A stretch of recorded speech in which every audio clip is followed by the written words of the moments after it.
একটা ভালো খবর দর্শক, সেটা হচ্ছে আন্তর্জাতিক মানের ভোট করতে প্রায় 57 কোটি টাকা দেবে ইউরোপীয় ইউনিয়ন। রাষ্ট্রদূত মাইকেল মিলার বলছেন যে একটা আন্তর্জাতিক মানের ভোট করতে 57 কোটি টাকা দেবে। এটা দেখেন, এটা তার মানে হচ্ছে ইউরোপ, আমেরিকা বা পশ্চিমারা চায় বাংলাদেশে একটা ভালো নির্বাচন হোক। কিন্তু বিগত সময়ে কি হয়েছে আপনারা জানেন, যে এই ইউরোপীয় ইউনিয়ন দফায় দফায় এসছে। লাস্ট এই যে হাবিবুল আওয়ালের সময় হাইরে খুব আশা সঞ্চারিত যে কমিশন বলবে যে ইয়েস, আমরা আপনাদের সাথে একমত। পশ্চিমারা মানে মার্কিন রাষ্ট্রদূত, ব্রিটিশ রাষ্ট্রদূত, ইউরোপীয় প্রতিনিধিরা দফায় দফায় আসছে।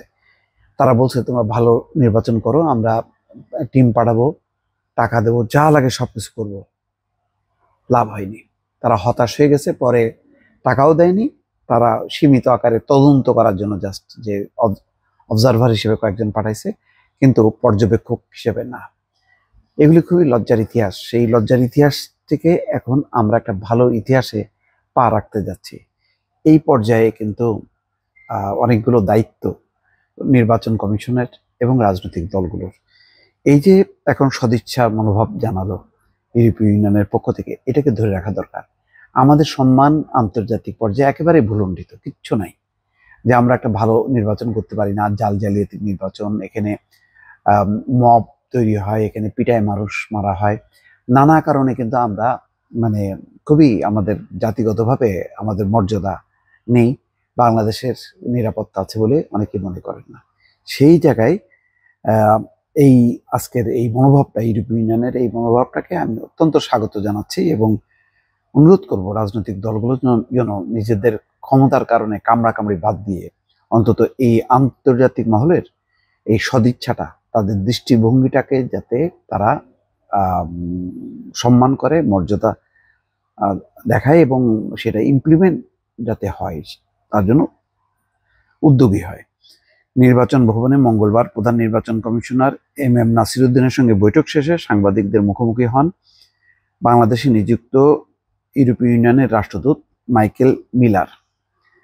বাংলাদেশ যাতে আন্তর্জাতিক মান বজায় রেখে ত্রয়োদশ জাতীয় সংসদ নির্বাচন আয়োজন করতে পারে, সেজন্য 4 মিলিয়ন ইউরো বা 56,76,80,000 টাকার বেশি সহায়তা প্যাকেজ দেবে ইউরোপীয় ইউনিয়ন।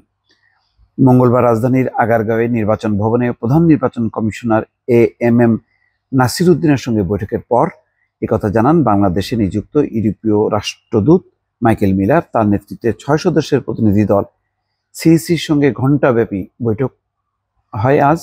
ইসির সঙ্গে এটি ইউরোপীয় রাষ্ট্রদূতের চতুর্থ বৈঠক। দেখেন, এর মধ্যে তারা 4 দফা বৈঠক করছে। তার মানে কি পরিমাণ আগ্রহী যে বাংলাদেশে যাতে একটা ভালো নির্বাচন হয়। বৈঠক শেষে মাইকেল মিলার বলছেন, ইউরোপীয় ইউনিয়ন বাংলাদেশে একটি গণতান্ত্রিক নির্বাচনের দিকে অগ্রগতি সহযাত্রী হিসেবে কাজ করছে। 2026 সালের শুরুর দিকে ভোটের দিকে এগোচ্ছে বাংলাদেশ। এবং আজকে দেখেন, আসিফ নজরুলও বলেছেন যে ফেব্রুয়ারিতে নির্বাচন হবেই এবং এই নির্বাচনের পর আমরা বিদায় নেব। আজ আমি বিশেষভাবে এসেছি বাংলাদেশের নির্বাচন কমিশনকে জানাতে যে ইউরোপীয় ইউনিয়ন 4 মিলিয়ন ইউরোর বেশি সহায়তা দেবে যাতে বাংলাদেশে আন্তর্জাতিক মান বজায় রেখে নির্বাচনের আয়োজন করতে পারে। এটা অত্যন্ত ফলপ্রসূ বৈঠক। ভবিষ্যতে আমরা এটা নিয়ে অন্তর্বর্তী সরকার এবং নির্বাচন কমিশনের সঙ্গে আলোচনা চালিয়ে দেব। তাহলে দেখেন তারা কি বলতেছে, আন্তর্জাতিক মান। আন্তর্জাতিক মানের নির্বাচনটা কি? আন্তর্জাতিক মানের নির্বাচনটা হলো এই, ভোটাররা যাতে নির্বিঘ্নে ভয়মুক্তভাবে ভোট দিতে পারে এবং সেই ভোটটা যাতে কাউন্ট হয়।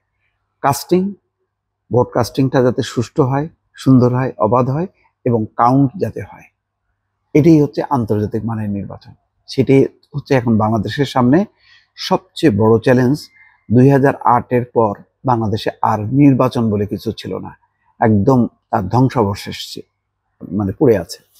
এখন নির্বাচন কমিশন আছে, নির্বাচনী কর্মকর্তা আছে। দেখলাম যে সেদিন 82 জন বোধহয় কর্মকর্তা, সেই মানে 111-এর সময় যাদের বিএনপির সময় নিয়োগ বলে বাতিল করা হয়েছিল, তাদেরকে আবার নিয়োগ দেওয়া হয়েছে। জানি না তাদের বয়স আছে কিনা, চাকরি থাকলে করুক তারা, কিন্তু দায়িত্বটা পালন করতে হবে। নির্বাচনটা যেন নির্বাচনের মতন হয়। আমি কিন্তু বারবার এটাও বলি যে নির্বাচনটা নির্বাচনের মতন না হলে কোনোভাবেই কোনো সরকার, কোনো দলকে আমি সাপোর্ট করব না।